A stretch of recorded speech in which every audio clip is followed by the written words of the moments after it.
Hi, everybody. Good to see everyone, and thank you for coming, and hopefully you can hear me all right. I'm just really happy to be doing this because I'm so new to it, actually. And when Wendy invited me to do it, my first reaction was to say no. And then she talked me into it because I was thinking there are so many people out there who have so much experience contacting their guides. They've written books. They conduct workshops. Many of you are here in this very group. And so I thought, well, what credentials do I have? And so Wendy and I were talking, and we finally settled on I would be willing to do this as long as I could tell what I regard as a very personal story. Okay, you're going to have to bear with me because I might get a little emotional about this, but I want to share my very personal experience. And then I'm probably only going to, talk to a few slides, and then I'm hoping that we can have kind of a conversation about other people's experiences, and hopefully as a group realize that this is actually already happening. We don't need to contact our guides, they're already there. So anyway, I'm going to share the screen now, Wendy, because I'm going to have some slides, and here they come, and I'm going to just do a little presentation here that I'm calling Who is that guide, and what is she doing in my chair? And I'll talk about the chair in a minute. But first I want to say that this is a very special day for me because it happens to be the 3rd anniversary of my father's passing away. So I think that that's significant, that today is that anniversary for me. And I'm going to talk about that in a minute too. But I really do want to talk about the fact that there's ordinary evidence all around us for the work of our guides. They're already doing the work, and we may not even know it. So I'm still asking myself, why me? I'm sure we all spend a lot of time asking ourselves, why me? And so this is the extent of my credentials, frankly. I had a traditional Irish Catholic upbringing, and I think that helped me actually in identifying the work of my guides, and here's why. I can remember a nun. I don't remember her name, but I do remember her very clearly, and in 1st grade, she said to us, move over in your chair so that your guardian angel can sit down. So, of course I did, because I was in 1st grade, and we all did. I took it very seriously.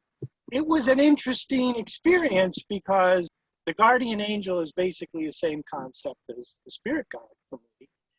And just the whole idea of my guide being so close to me, she's actually sitting in the same chair with me. Hence, I'm also an English major, born and bred, come from a family of English majors. And for me, what that means is that language is all about metaphors. Words aren't just words to me. They mean things. They stand for things. I've studied linguistics, so I'm very interested in the way language works. And in doing my graduate work, I spent a lot of time talking about semiotics, which is signs and how they signify different things within a text.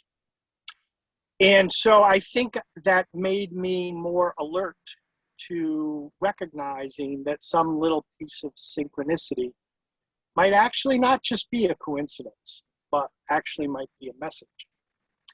So between moving over to let my guide sit down and my schooling as an English major, I think I had a readiness and an openness, but it took me 50 years to get there and to start to realize what was going on right around the time I was 50 years old.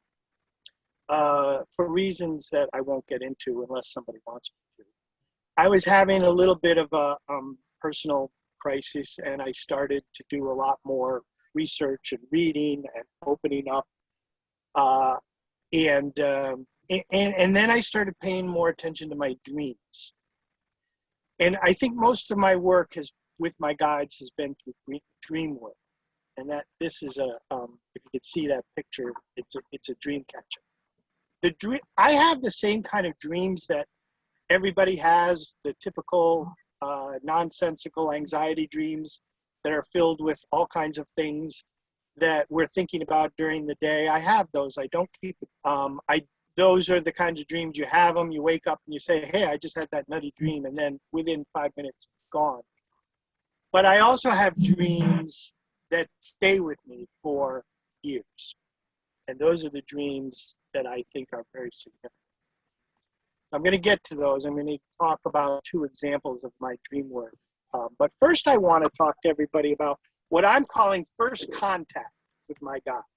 It's not really first contact, but it's sort of the first adult moment that I remember. And I was in college, and I was on a shuttle bus on my way to class. I was riding the bus from my apartment to the campus. And I looked out the window, not at anything in particular, but I just remember looking out the window. Now, I was probably in my early 20s. So this is before my 50-year. I would say that I had an experience that was like, I struggle with the words, but I initially thought it was like the hand of God reaching down and touching. I just felt such wonderful love. But I struggled with those words because you say the word God, and in English that word has been so co-opted that when people hear it, they get very nervous. That's probably true in every language. And you say the word love, and that's an emotion, and it's a nice emotion, but it's not really adequate. So one of the reasons I included this experience is because I wanted to talk about it because A, it was my first inkling of something out there. But also this is an example of how my guide works in my life. As I was preparing this presentation, I came across a talk by, and you'll have to forgive me because I'm going to butcher this man's name, but I came across a talk by a yogic teacher named Dada Gunamuktananda. Sorry, but that's the best I can do. And some of you may know him. I did not know him, so I checked him out, and he seemed legitimate to me. And he, in his talk, referred to an all-pervading blissful awareness inherent in everybody and everything. And those words just resonate with me so well that I still like the word God, and you're going to hear me use it. I still like the word love, and you're going to hear me use it. But this is what I mean to say. That was an experience I had in college, and it kind of went away, but I always remembered it. So fast forward, and this dream was very powerful that I'm about to talk. In the dream, my wife was with me, interestingly enough, and we were at a crafts fair. And it was a beautiful crafts fair, and it was filled with that sense that I just described. It was like the air we were breathing. It was just a wonderful experience as we went from craft booth to craft booth. And we came across one crafter whom I recognized. She's very familiar to me, like an old friend. Interestingly enough, I never remember her face, but she had dark skin, long black. I can never remember her face when I see her in my dreams, but I always recognize. And so we said hello, and it was nice to see her, and she's selling these wares. And interestingly enough, my wife, beside me in the dream, seemed to also recognize her and know her. And we both agreed as we walked away that this was like the best craft fair ever, just because of the feeling. But during that dream, this woman who was selling the wares was also trying to get me interested in something. And so the next dream that I want to talk about, this is the dream for me. And it happened, I would say, a number of years later. I'd had interim dreams, but I'm kind of fast forwarding for the sake of it. So this dream was very powerful. I was with that woman, that same woman again. It was that same pervasive feeling that I'm going to call love, the sense of God. And we were talking about my going somewhere, and I didn't want to go. And there were a lot of people involved, and I get the sense my wife may have been one of these people here in the middle, all making a plan. And I was part of the plan, but I can remember having the conversation with her, with the woman with the dark hair and the dark skin, and I didn't want to go. And I said I wasn't going to go. And she gave me the sense that I didn't have to, but it was really important. And ultimately, I can remember agreeing finally that I would go. And the epiphany in this dream is up here we have mission control, and down here we have me and my guide, and in between we have a whole bunch of people who are also involved in the plan. And there was a lot of solemnity in this dream, a lot of taking it seriously, the sense that all of these folks who are putting this plan together are working on something very important. And I'm going to be sort of the away team, but mission control and the group of other souls is all involved. And the mission really, I'm calling these epiphanies. I initially was going to call them lessons, and that I didn't like that word. And then I thought, well, we're here to discover things, so I thought there'll be discoveries. And then I said, no, they're epiphanies. We are on a mission, not just to discover, but to realize suddenly.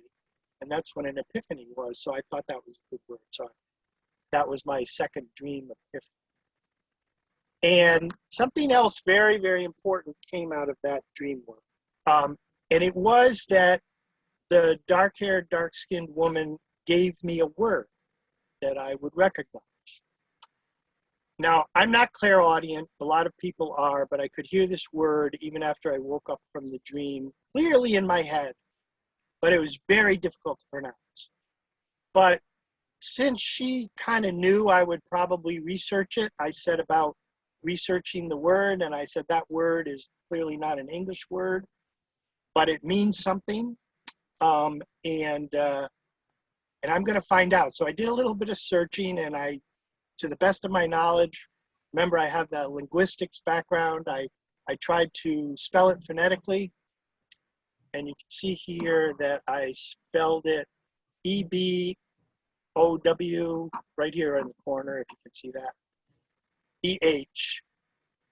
And I immediately got a book from 1878 with this table of languages and these words. Whoops, sorry, gotta go back.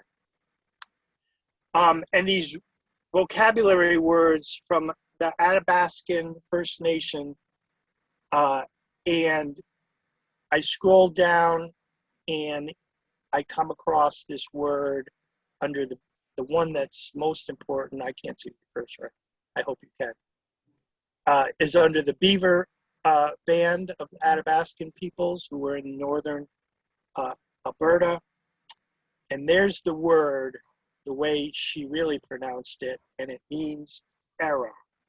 And she had given me her name.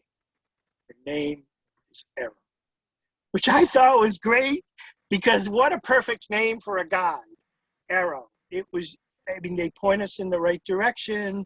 They show us the way. And this just was a groundbreaking epiphany for me. And after that, I started having just dream after dream after dream. I don't even have time to go into it. They got very, very detailed and powerful. And now I come back to why, as I said, this day is so significant for me.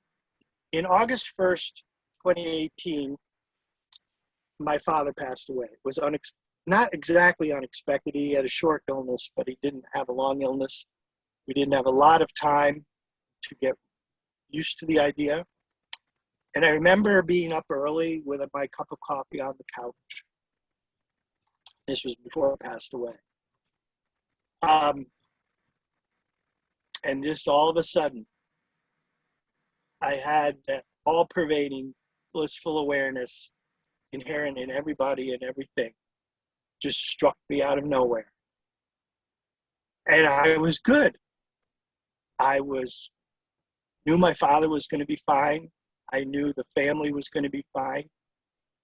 I knew it was Arrow in the room with me. And it got me through a year after my father's passing, just an incredible experience where she was like right there every day. Whenever she talked to me, I didn't hear the words, but I could feel them. I had a little sense up on the left side of my face. And I just had epiphany after epiphany after epiphany. I had signs from birds showing up. I had insects that turned up in the driveway that meant different things to me. I knew they did. I came across slogans on the headlines of papers that meant things to me. It was a very, very active year. And I got to know my guide very well. And that brings me to here. This is my last slide. I just gave you some examples of my epiphanies. I think that those are just a few, and everybody's are different, which is what I'm hoping we'll talk about. So I have that there are 7 billion unique epiphanies. I just picked that number because there are 7 billion people on the planet, but really they're actually infinite. This picture down here of the Rubik's Cube refers to another dream that I had that I won't get into here, but I think the whole idea that we're here to solve a Rubik's Cube, if you will, and bring these epiphanies back. I think we're here to have epiphanies for God, and we bring our epiphanies back to God when we go home. And I'm not much of a automatic writer. I don't do very much of it, but a little bit recently I've done some, and Arrow talked to me about something I didn't really know anything about, but for some reason she picked A Course in Miracles. And so I'm closing my part of this presentation with what she said to me: you are your own course. So that's my story. I'm going to end here and give the screen back to everybody, if I can figure out. But I just, like I said, I'm not in any way an expert in this. I've just had my experience, which has been very telling to me. And so I got to thinking, why would everybody have the same experience? They wouldn't. We're all here to have unique epiphanies. So we're all going to get different signs, different symbols, different ways of communicating. And I think that you can ask questions if you want, but what I'd rather do is have you just raise your hand and tell your story, if you have one. And if you don't, that's good too, but maybe listening to some of the other stories, we can all start to get a little bit more of that sense of awareness, that they're here and they're doing the work, whether we think of them as doing the work or not. Okay, everybody. Now, basically, we'd like everybody to speak for no more than a minute because we want to hear from everyone. And actually, the first person I'd like to hear from is a friend of Mike, Ephraim. Ephraim, would you like to unmute yourself? And I'm just going to remove that pin. If you don't want to be shown on the video, just turn your camera off when you speak. But otherwise, you'll be shown on the video. Ephraim, over to you. I've unmuted myself. He's unmuted. Okay. There we go. Yeah. Please excuse me. This is the second time I've used this Zoom, and it's on my mobile phone, so I can't see everyone, okay? The first time was with Kim. Basically, I've come to know my guide in the last 2 years, and it's been kind of exponential. Suddenly, everything has opened up, and she started to give me synchronicities in sets. And I've been seeing her in my dreams for a long time. And first, I'd just like to say thank you for Mike, because he showed me how to do it and what things mean as they come up. And I've done some dream work. Briefly, I first met my guide when I was finishing studying. I was 19 at school, finishing my high school year, or 18 actually. Yeah, 18. Finishing what's called the HSC before university. And I heard somebody speak with my voice. My name is Akasha. And I really got a shock at that. And I was from a very conservative Jewish family. And I balked at things like that, anything but God, right? And so I suppressed it for years. But it was like somebody loving, trying to let them know that she was there. And then, long story short, I focused on yoga and other things, began teaching. And then years later, 2 years ago, when I was about 57, I started to have these dreams. And I connected to somebody who I spoke to, Mike, through. I connected to a website. And he said, why don't you try some dream work? See if you can ask to see her in a dream. And again, long story short, suddenly, one night, about 2 weeks later, I had this dream. And I was at this house of Queensland where I was leading a yoga group, and I'd since left that because of human failings. And she was sitting on the front lawn with a beautiful table of tea and cakes. And she was in a long flowing dress, fair hair, long sort of curly dark, fair skin, curly dark hair. And she spoke to me, and she looked kind of Grecian with those Grecian folded dresses, a bit sari-like. And I got the feeling that she was saying, I've always been there and I'm for you. In other words, I'm your guide, because I just learned about guides. And I couldn't see her face completely clearly. And standing beside her was this tall man, which I knew somehow was the guardian. And I realized she was at that place because that was the last time I was young and enthusiastic before certain tragedies and trauma. I had a very nice childhood with beautiful parents, so I hadn't really had childhood trauma. It was like she was saying, okay, begin from here, this part of you. Never mind the tragedies and divorce and other things you've been through, and come with me. And ever since, I've been seeing her in dreams. And I realized this figure I'd always seen in dreams, but was fuzzy, that was near me, was her, because she muted, or what shall I say, she clarified in the dream, and I realized the prior figure was her. And she was always with me, and I started to get the feeling where she was from, who she was, and all sorts of synchronicities happen. I guess that's my minute, but the story is big, and I'm absolutely delighted. Now I just go quiet and see if something comes through and see if the answer comes from her. And frequently it does. Thank you. I don't want to put anybody on the spot, but I'd love to hear. I know my friend David Wright is here, and Carol and I have had some conversations offline about guides, and I don't want anyone to feel compelled to speak, but I'd love to hear from those two people. And I know, Susie, you and I have spoken about guides too, and I'd like to hear Susie's point of view as well. So let's start with Susie, because Susie nodded. And if you could unmute yourself, Susie. Thanks, Mike.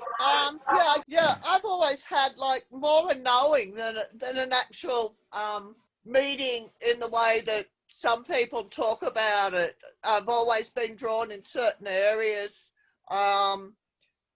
particularly towards the Tibetan teachings and things, but also to American Indian culture. Now, I've got those two guides that have different purposes for me. One is more into the healing side. One is more, as one would think of, the master guide. And recently I've just had someone else come in who's dealing more with specifically in the spiritual work that I've been doing the last few years. But yeah, for me, it's always been, even as a child, there was always something there, but I didn't have that label of guide until much later. That probably pretty much sort of sums it up for me. David, you have your hand up. I've been on my intuitive trip for about 3 years, and my guide, for the most part, has been quiet. However, I'm finding that my strength and where I'm hearing the most and developing the most is in the dreams. I've had a bunch of epiphanies the last year, and so that's where I feel the strongest, and that's where I feel that I'm going to keep working on that, on my dreams. And Martin has his hand up. Martin? Yeah, I'd just like to share an experience, actually. Many years ago, I was going home on a familiar route, and it's an open stretch of road, and open speed limit, very dark night, and I caught up to a car that was travelling much slower, and there was no other traffic on the road. Normally I would have just hooked up around it and just continued on. And I'm sure it was my guide, said, don't pass it. Just sit back and then relax and enjoy the ride or the drive home. And as I did that, a big truck loomed out of the darkness. And if I had pulled out, I would have pulled out into a head-on collision. So I think my guide saved me there. It was a beautiful message. It wasn't my time. Thank you, Martin. That's an incredible story. I just want to interject here that I know a lot of folks hear from their guides in times like that. And I'm often curious about those times because my guide has never warned me about anything. She just lets me go headlong into it, and I have my epiphany when I hit my head against something. So I think it's very interesting, those folks who have guides who warn them, because my guide just kind of lets me go. Someone else had a hand up, and I think it was Martha. I don't want to call on people out of order, but I'm not too good at mission control here myself. But I think Martha had her hand up, and then Giles has his hand up. Those are the two I see. So, Martha? I didn't actually have my hand up, but I could share something. Oh, I thought I saw your hand up. I apologize. I don't want you to share if you don't want to, but I'd love to hear. No, that's okay. I never felt that I could really connect with a guide. I've tried many, many times, and I've never heard a voice telling me not to do something. But I remember one time I was driving a car and I was coming around a corner and I couldn't see anything. And I just started thinking about, oh my God, what if there's a deer in the road? And so I slowed way down, and sure enough, a deer jumped out right in the road, and I had no trouble avoiding it. So I don't know, is that from a guide or? I would say to that, that you're in the best position. Again, I just want to underscore, I am not an expert. And we do have other experts here who might do a better job at answering, but my experience tells me that we are in the best position to decide when something is a message. Giles, your hand is up. Yes, indeed. Let me take it down again before anything else happens. Lower hand. I have only recently contacted my guide, and that's been in an annoying way. I invited the guide to visit me in my spirit room, and the guide duly turned up. I could not see his face, however, and I think it was a him. But he did tell me his name, and which is odd because I've been calling myself Tommaso for 30 or 40 years, and instead of my given name, which is Giles, and I call myself Thomas, and he told me his name was Thomas, so I wonder where that came from. What a surprise. And the other thing is that I have, talking of messages from the guide doesn't really, the guide says, it's a good time to get out of this room. It doesn't say what's going to happen. I find out what's going to happen the next day. Like it's a good time to overtake this person on the road. And I find out what happened the next day, or not, as the case may be, which was a bloody great accident. Or in the case of leaving this room in a pub in Ireland, for example, a big fight broke out with glass flying everywhere, and so on. And this has been a constant throughout my life. Time to go. And when I go, I find out the next day what happened. And usually it was a very good time to have left. Well, that's about it. Thank you, Giles. But again, that sort of underscores some of the things that I was talking about. By the way, David, your hand is still up. Do you have another question? I don't want to ignore you. David's talking. Yeah. Oh, there you go. I know I already talked, but yeah, something came to my mind. I said I didn't communicate much with my guide, but my guide does communicate with me through feathers. We don't have any conversation, but I'll say, where are you? If you're here, send me a feather. And I'll go, he will, and then he'll send me all kinds of feathers, and then we'll go a long time without any communication. And that was happening probably the last month. I was busy not focusing on the spiritual stuff. I had other things. And the past couple of days, I've been saying, okay, if you're still there, send me a feather. Nothing happened. And then the last, yesterday, I got 3 of them. So that's how we communicate. Thanks. Thank you, David. That's interesting to me because just the other day I walked out of the house. My guide doesn't usually communicate with me with feathers. I usually get words and birds, but birds have feathers. And the other day I walked out and, oh, my guide also communicates with me with money too, by the way. Unfortunately, not very large sums, but coins and things like that on the ground. And I found a feather out of nowhere yesterday at my feet, which was interesting. Lloyd Ferris. Yeah. I was, there's an echo. Okay. The other day, I was, my computer kept going on and off real quickly and interfering with the work I was doing. And, you know, quite frequently I say, well, maybe my guides, I don't use the word my guides, but the universe or whatever is trying to tell me something. But when that happened this time, I just go, no, I need to do this work. I don't think that's my guides. I think that's coming from some mischievous other place. So I just kind of tried to ground and center and get into a good space. And after 2 times of it doing that, it stopped and I continued with my work. And then I started wondering, I wonder if there was something that my guides were trying to tell me. And as I was thinking about this, I reached on my shelf. You know, I have an I Ching and I have a Tanakh and a Bible and etc. And I just reached for the Tanakh and pulled it down and opened a page. And there was a clear message in there that I go, oh, whoa, this really reinforces what I was doing.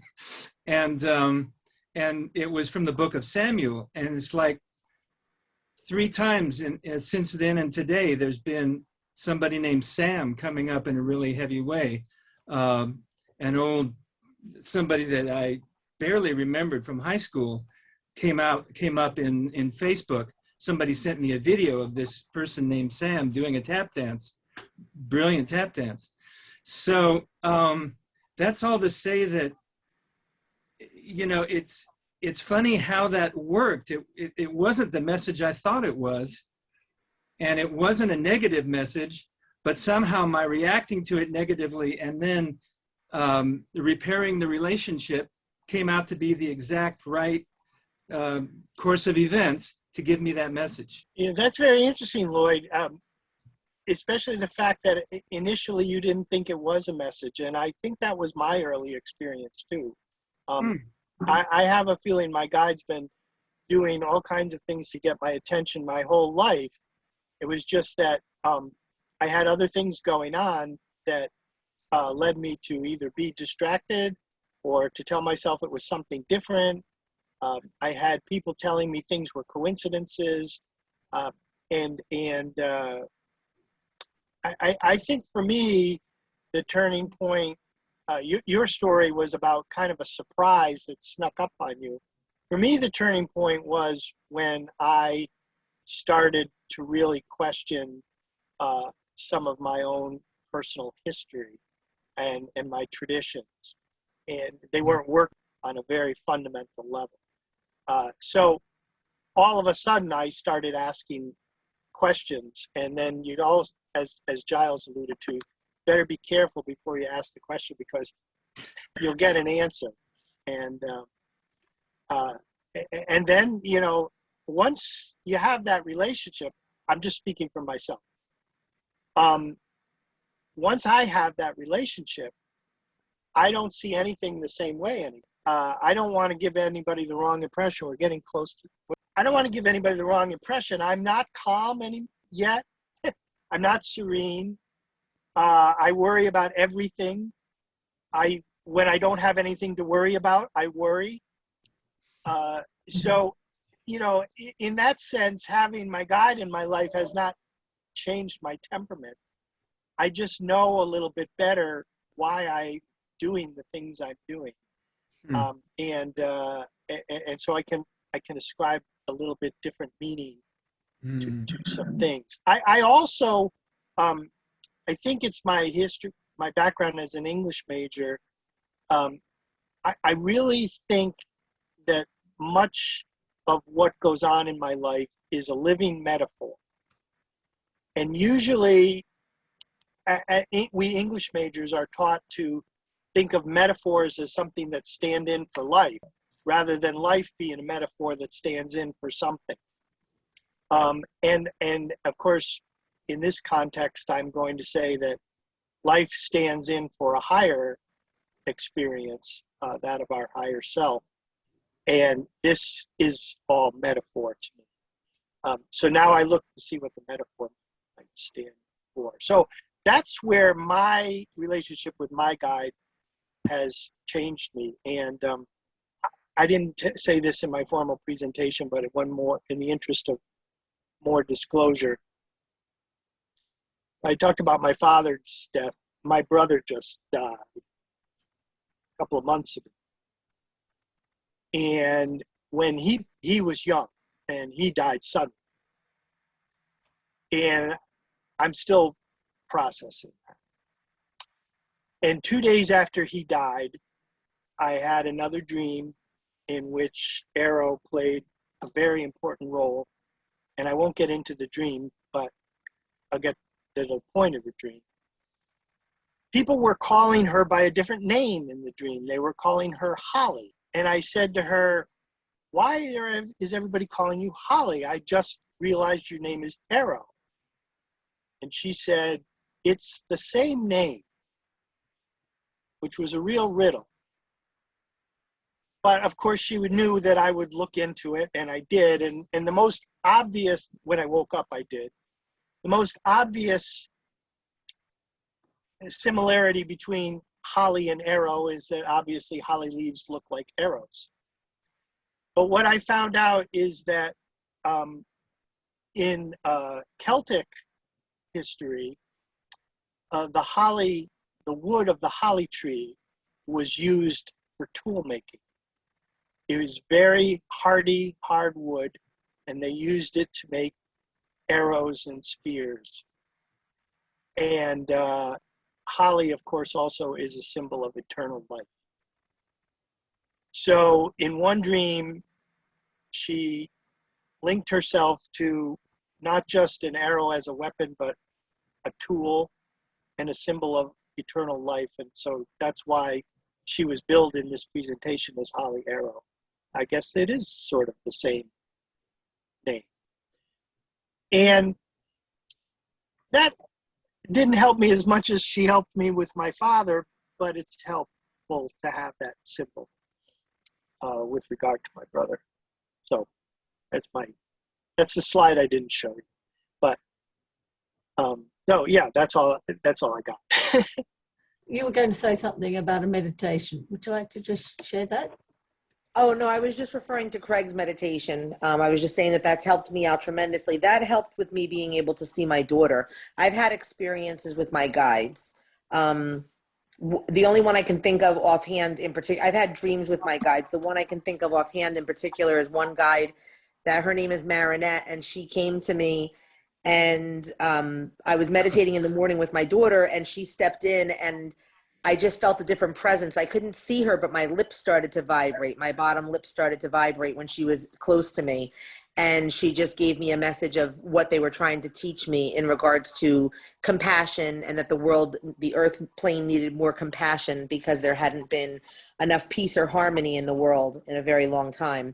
Then she told me I can look up her name, and I thought she was saying like marionette, like the wooden doll. And I typed her name into the search box in Google because she did tell me I could look for her name and it would have a special meaning in it. And when I looked up her name, before I could change the spelling on it, she must have changed it, and the correct spelling came up, and the meaning of her name was a kind woman who seeks to have peace and harmony prevail in her world. And so it was exactly what she had just said to me in her own words when I could hear her. So that was pretty amazing. Fantastic. Now, how can people find Craig's meditation? Or we can ask Craig that too. Yeah, I was going to say. Yeah, it's at self-guided spiritual understanding .org. Self-guided spiritual understanding .org. And we also have a link over on the afterlifeinstitute.org website. It's under a category of ways you can connect with your loved ones. Craig, while we've got you, perhaps you'd like to share how you first contacted your own guides. Yeah, I actually had two experiences in which I contacted them. One of them was in a dream, and I met my nurturer and my navigator, who were two guides, and they just came in, and my nurturer was walking me around, and she was a matronly woman with a bun in her hair, and I just put my head on her breast and just sobbed. I don't know why it came out so strongly. But I met her, and then my navigator was there as well, and he kept walking around guiding the two of us. But then I met both my primary guide and my guardian angel, Suzanne Wilson's method, using her meditation. And I actually did it with her, though. I did it with her online. But then I met the two of them, and that was a really wonderful experience, and I'd recommend anybody do it. Don't get hung up on whether you meet your guides. It's not really that important. Any of the messages you get are going to be coming from your guide. They're going to be coming from loved ones. There are helpers. There are other people who are just interested in you, who just taken an interest in you as a person, and they'll come through and they'll give you messages. So don't get hung up on whether it's your guide or whether you've met your guide or any of those things. Just listen to that voice, that still voice inside of you, because it has everything you need for your guidance in your lifetime. Yeah, Greg, thank you for that. And by the way, I really appreciate your story and your perspective, because you're one of the people that I referred to at the beginning of this presentation as being people who have so much more experience and insight than I, and I really appreciate your work. So thank you. And just to echo what you said, I'm using the term guide, but remember, I started out using the word when I was younger, guardian angel. It doesn't matter what you call it. Also on my guide team is an old friend of mine who passed away at an early age, and she's decided she's not done with me, or that I'm not done with her. I still need her, so she's on the guide team. The point is, to echo what Craig just said, we are not alone. We are like a team. My slide, harken back to that group of people and mission control, and the guidance is there, and they're doing the work. And so we don't really need to get too hung up on, getting hit by lightning and suddenly having all of these experiences that are psychic, because we just need to have the awareness that they're doing the work and guiding us. And we're not. There is somebody. Len's got his hand raised. Saved by the bell. Thanks, Len. Fill in the time. My spiritual journey started a little less than 3 years ago when Kayla Felicia returned home. At 72, I'm 75. So in the last about 2 years, we wrote the trilogy of 3 books. There's an extensive information on my 5 guides. I have 5 guides. My master spirit guide is Carl. His real name is Vapra, but I stick with Carl, Mike, Henry, Olivia, Erica. And the team, we call them the team, we meet formally twice a week, about 45 minutes. I use Susan Giesman's CD for connecting with your guides, but I don't need to meditate with them. I mean, the clairaudience is excellent. The subjective clairvoyance is excellent. I know exactly what they look like. And the clairsentience, when I ask them to step into my energy field, is overwhelming. So we have a lot of interaction. We laugh. We constantly ask each other questions. It's like my buddies. I'm not alone. They're always around. But the thing is, I'll just say one thing about synchronicities, a powerful synchronicity. Now, my spiritual journey started when Felicia went home less than 3 years ago. 18 years ago, I received my cell phone number from Verizon. And the only thing I'll say, the first 3 numbers, put aside the area code, the first 3 numbers are a very powerful spiritual awakening symbol. If you go to Willow Soul, etc. The last 4 numbers, I never even thought about it. I said, oh, big deal. You know, I'm a hard sell. You really have to sell me. So July 31st, 3:30 in the morning, 2020, I'm thinking about my cell phone numbers laying in bed. And my spirit guides are saying to me, dummy, look, add up the last 4 numbers. So I added up the last 4 numbers, and what they added up to was the age Felicia returned home. So if you take those 7 numbers now, I would have a spiritual awakening, the first 3 numbers, and the last 4 numbers would be the age she went home. That would be the spiritual awakening. That's when it would occur. So I went to some of my mathematician friends, did the algorithms. They said, Len, all 7 numbers have a message. This is lottery numbers. This is off the scale into the millions. So what it says, there's no coincidences on the other side. The synchronicity is real. This occurred 18 years ago when I received those numbers for my cell phone. I'm thinking of getting a larger car because I got my 5 spirit guides. I got my 5 throne angels with me from Mother and Kayla and Felicia. Car's getting crowded, so I think I'm going to have to get a bigger car. Thanks, Len. Paul, you have your hand up. Extensive information on my spirit guides, but you'd have to read the 3 books. But you're right. They never make you feel alone, ever. They're my buddies, sis. They're my buddies. Well, two ladies and 3 men. That's it. 1 minute summation. Thanks, Len. Just before you start, Paul, I just wanted to interject that Len's written a book. A lot of folks have written books, and I've never written a book. But now I'm starting to think maybe I have a book in me too. Who knows? But I think it's really good that we're talking like this, whether we have books or not in us, because this conversation tends to be discouraged by the society we live in. But I think the more we share these conversations, the more the society opens up. Paul. Okay, thank you. I'm not going to say so much, but I do not have such a clear connection with the other side as a lot of the others told. But I'm always wondering about the nature of reality and about the afterlife. And when I'm wondering about that, and in the morning I wake up, I've got the answers. So where is that coming from? I think that's from my helpers. And I want to close what I say with it. I'm often asking inside my head, inside my mind, am I doing the right thing? And I always get, yes, yes, yes. That's all. Okay, thank you very much. Thank you, Paul. Jane has her hand up. Jane. Yeah, thank you, Mike. Thanks so much for a great presentation. I really enjoyed it.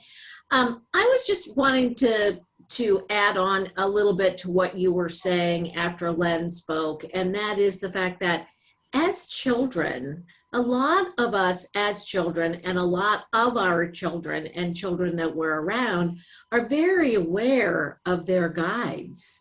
And as adults who may not be living their spiritual reality, kind of push that aside. And so we forget about our guides, and it takes the work through Craig's CD or Suzanne's CD or whoever's CD or whatever work to be able to go through and reacquaint ourselves.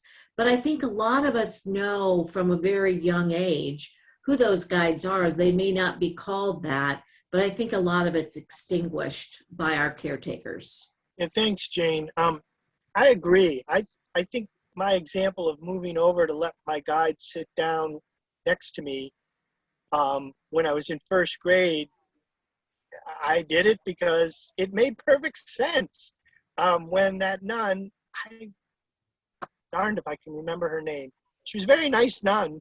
Some people only remember mean nuns. I happen to remember the mean ones and the nice ones. This was a nice one. And her argument was a little odd. Your guides are tired, they need to rest. But you know, to my first grade mentality, it made perfect sense. Move over, let them sit down. Hence the title of my presentation. Kim, your hand is up. I'd love to hear from you. Yeah, my hand is up. I resonate with your move over and let you guide. I actually was in a sixth form or year 12 or whatever, last stage in high school, physics class once, Mike, and and this voice said to me very clearly, external, not internal, may I sit next to you? And there happened to be a vacant chair, so I very quickly said, yes, please do. Your story about your guide made me think of that. But going back to Jane, what Jane was saying, yeah, it's, I can remember as a very little child hearing some people calling my name and there was no one there. And I asked my mother, what do you do when you can hear people calling you and there's no one there? And fortunately for me, Jane, you'll like this, she said, oh, that you stand still and close your eyes and in your mind you say, yes, I'm listening. So for me, that clairaudience was never discouraged or treated as at home as something unusual or bad, or neither was it pathologized. I pretty early learnt on that you don't talk about it too much elsewhere, but it meant for me it continued as a continuous stream throughout life. But yeah, I mean, guides and teams, I've found a lovely new word which I thought I'd just share with you too, Mike, that I was thinking I can never think of a word that I feel really, really comfortable with. I try friends, but if you say the friends told me, well, people think there could be other friends. And I came across just last week, consociates. And I really loved that word. I'd never heard it before, but it sort of filled the bill a bit for me. So I thought, you being an English lover, yeah, you'd like that too. So yeah, I have a lot of consociates. And I've really appreciated the talk, Mike. And what I've really loved is how many people have mentioned their dream world, of course. So yeah, come along and study dreams, people. It really pays off. Thanks, Mike. Thank you, Kim.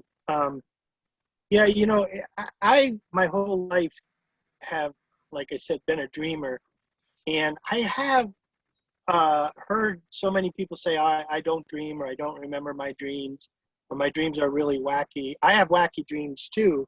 But what always was interesting to me is my whole life I would have these memories, very, very, very vivid memories of places. And the texture on the doorknob and the blades of grass and the colors, which, by the way, I'm colorblind in real life. I see color, but not very vividly.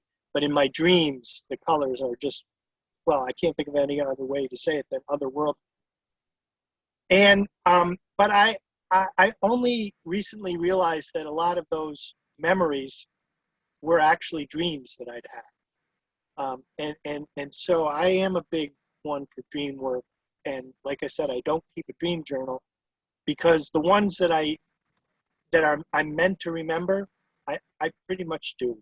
And then the only other thing I'll say, I know we'll get to the top of the hour and folks have to go, but I can remember after meeting my guide in my dreams thinking, my God, I wish somebody in my life really loved me that much.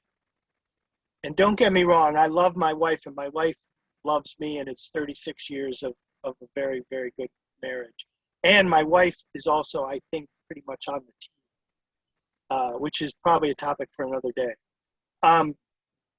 But once it occurred to me that these dreams I was having were other kinds of experiences than just dreams, I realized somebody does love me now. You have to unmute yourself, Ephraim. Ah, yes, yes, got it.